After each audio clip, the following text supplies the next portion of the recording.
Hello friends, हम लोग देख रहे हैं 10th क्लास के ज्योग्राफी के जो मोस्ट इम्पॉर्टेंट ऑब्जेक्टिव क्वेश्चन है उसको किस प्रकार से याद हम लोग कर रहे हैं, ठीक ना। और यहाँ से जो क्वेश्चन आपका ढेर सारा बनता है तो आप लोग वीडियो को पूरा कंटिन्यू देखिएगा और बीच में छोड़ करके जाने से आपको कोई फ़ायदा नहीं है, ठीक है। तो हम लोग पिछली वीडियो में 1 से लेकर 25 तक क्वेश्चन को कवर किया था और आज हम लोग जो है 26 से लेकर के 50 तक क्वेश्चन को कवर करेंगे। तो वीडियो में आप लोग पूरा कंटिन्यू बने रहिए। चलिए स्टार्ट करते हैं। क्वेश्चन नंबर 26 अभी मजा आएगा ना भिड़ो। से बोल रहा है कि भारत के किस राज्य में वन का सबसे अधिक विस्तार है। तो आपको बताना है भारत में जो है सबसे ज़्यादा वन का विस्तार किस राज्य में है। तो वो आपका आंसर जो है मध्य प्रदेश में है, ठीक है। और सबसे ज़्यादा जो जनजाति है वो आपका मध्य प्रदेश में ही है, ठीक है।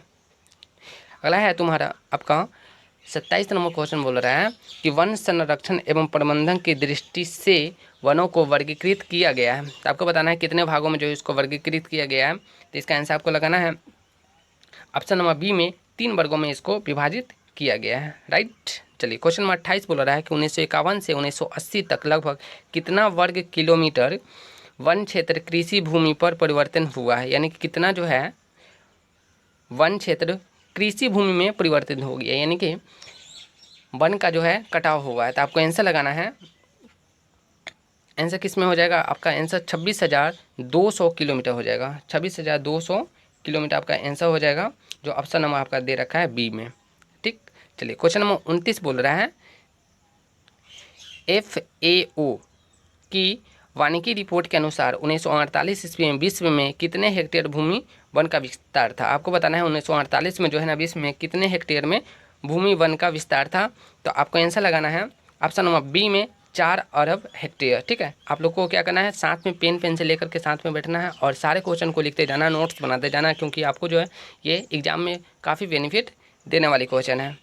चलिए क्वेश्चन नंबर 30 बोल रहा है भारत का राष्ट्रीय पक्षी क्या है। आपको बताना है भारत का राष्ट्रीय पक्षी है उसका नाम क्या है। तो सबको पता है इसका राष्ट्रीय पक्षी जो है वो आपका आंसर हो जाएगा ऑप्शन नंबर सी में दे रखा है मयूर, ठीक है। मोर के जिसको हम लोग बोलते हैं।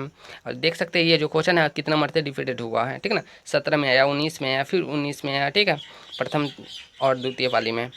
31 नंबर क्वेश्चन बोल रहा है चर्क का संबंध किस देश से है।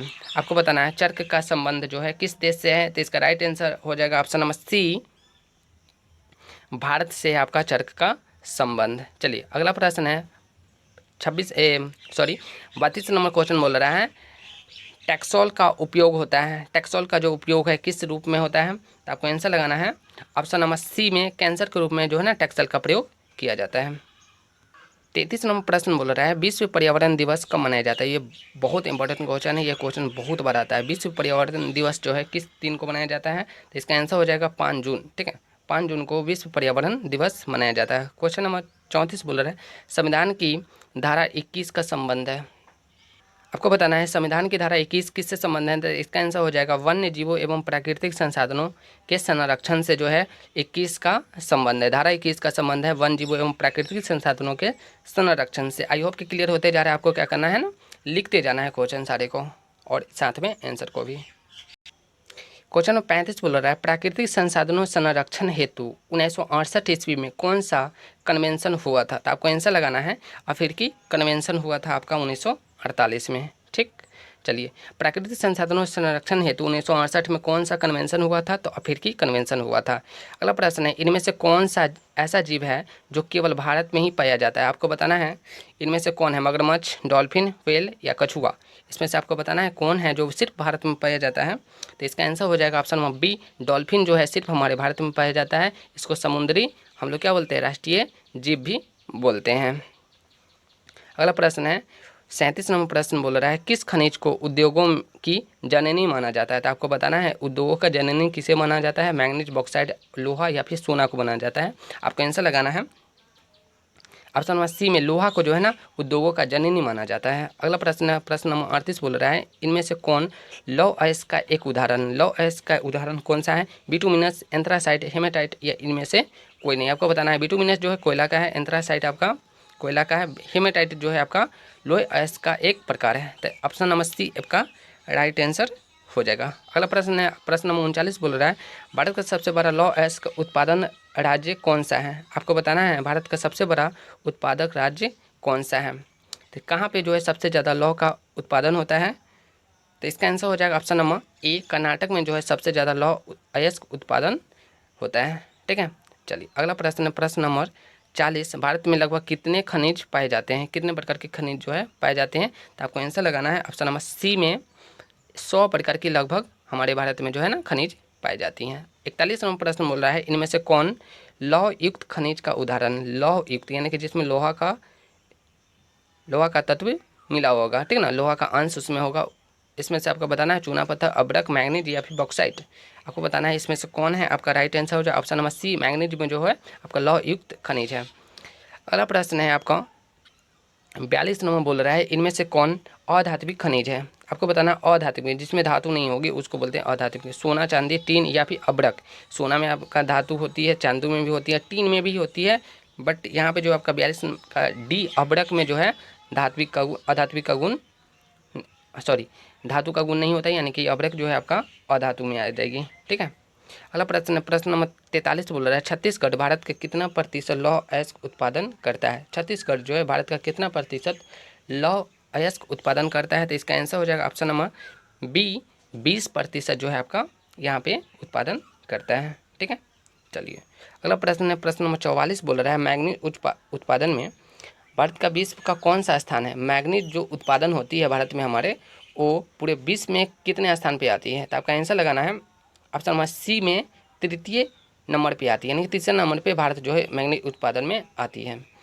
45 नंबर प्रश्न बोल रहा है, 1 टन इस्पात बनाने में कितने मैग्नीज का उपयोग होता है। देखिए बहुत अच्छा क्वेश्चन, 1 टन जो है आपका इस्पात बनाने के लिए हमको कितने मैग्नीज की आवश्यकता पड़ेगी, तो इसका आंसर आपको लगाना है ऑप्शन नंबर बी में 10 किलोग्राम। बस 1 टन बनाने के लिए आपको कितना मैग्नीज की आवश्यकता पड़ेगी, 10 किलोग्राम का। अगला प्रश्न है, प्रश्न नंबर 46 बोल रहा है, उड़ीसा किस खनिज का सबसे बड़ा उत्पादक है। उड़ीसा में जो सबसे ज़्यादा किस चीज़ का उत्पादन होता है, तो आपको आंसर लगाना है ऑप्शन नंबर बी में मैग्नीज का जो है उत्पादन सबसे ज़्यादा कहाँ पे होती है, उड़ीसा में होती है।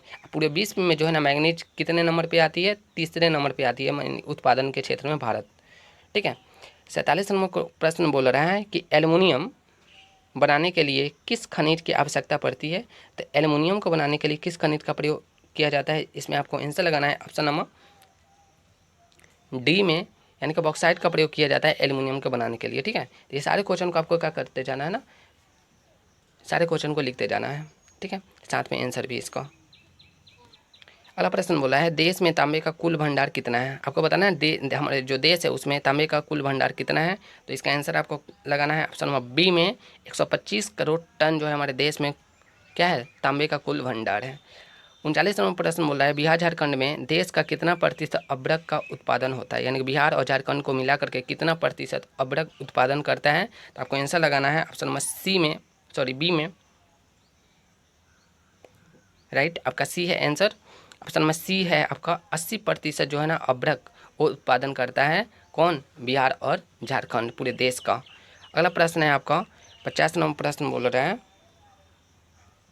सीमेंट उद्योग का सबसे प्रमुख कच्चा माल क्या है। आपको बताना है सीमेंट उद्योग का सबसे कच्चा जो माल है वो क्या है, तो आपका आंसर हो जाएगा चूना पत्थर। सीमेंट उद्योग में सबसे ज़्यादा जो प्रयोग किया जाता है ना कच्चा माल का, वो है चूना पत्थर। ये काफ़ी फेमस क्वेश्चन है और ये क्वेश्चन बहुत बार रिपीटेड हुआ है, जैसे कि आप लोग यहाँ पे देख सकते हैं। ठीक है, आपको वीडियो अच्छी लग रही है तो आपको क्या करना है, चैनल को सब्सक्राइब कर लेना है, बेल आइकन को प्रेस कर लेना है और लाइक से सब्सक्राइब तो आज कर ही लेना है। ठीक है, और आपको 50 क्वेश्चन हमने कंप्लीट किया है और 2 क्वेश्चन और बच रहा है, उसको भी कंप्लीट कर लेते हैं। इसमें बोला है किस राज्य में खनिज तेल का विशाल भंडार है। आपको बताना है किस राज्य है हमारे भारत के जहाँ पे सबसे ज़्यादा तेल का भंडार होता है, तो वो असम ही है। असम का डिगबोई आप लोग जानते ही होंगे। ठीक है, तेल शोधक कारखाना वहाँ पे डिगबोई में। तो इस प्रकार से आपका 51 क्वेश्चन कंप्लीट हुआ। 1-2 क्वेश्चन और है, उसको भी देख लेते हैं। तो टोटल आपका 55 क्वेश्चन बनेगा, ठीक है ना। और बाकी जो क्वेश्चन है हम लोग नेक्स्ट वीडियो में देखेंगे। तो 52 नंबर क्वेश्चन बोल रहा है कि भारत में किस स्थान पर पहला परमाणु ऊर्जा स्टेशन स्थापित किया गया था। बहुत अच्छा क्वेश्चन है, किस स्थान पे जो है हमारे भारत का परमाणु ऊर्जा स्टेशन स्थापित किया गया था। तो इसका आंसर हो जाएगा राइट, तारापुर आपका हो जाएगा परमाणु ऊर्जा संयंत्र केंद्र। ठीक है, 53 नंबर क्वेश्चन बोल रहा है कि कौन सा ऊर्जा स्रोत अनवीकरणीय संसाधन, इसमें से आपको बताना है जल, सौर, कोयला या फिर पवन।